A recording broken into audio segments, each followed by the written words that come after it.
so let's dive right in. First up, we have the brand new Auto Align feature.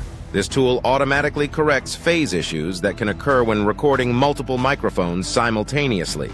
Say goodbye to messy and out-of-phase recordings, as Auto Align ensures that all your channels are perfectly aligned for a cleaner and more professional sound.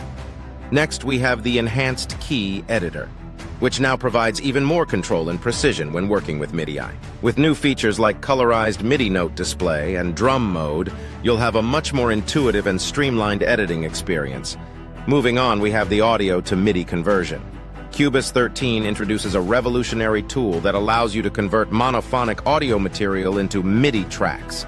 You can extract melodies, harmonies, and even drum patterns from your audio recordings, giving you endless creative possibilities.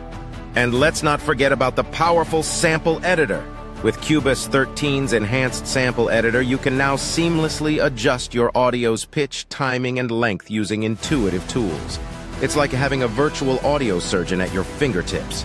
Lastly, we have the revamped mix console. Cubase 13 brings a refreshed mix console interface with enhanced metering options, improved visibility, and customizable track icons. Mixing your music has never been easier or more visually appealing. With these features, your creativity will be taken to new heights and your music production process will be smoother than ever before. Thanks for watching this video. If you found it helpful, don't forget to subscribe to our channel for more exciting content.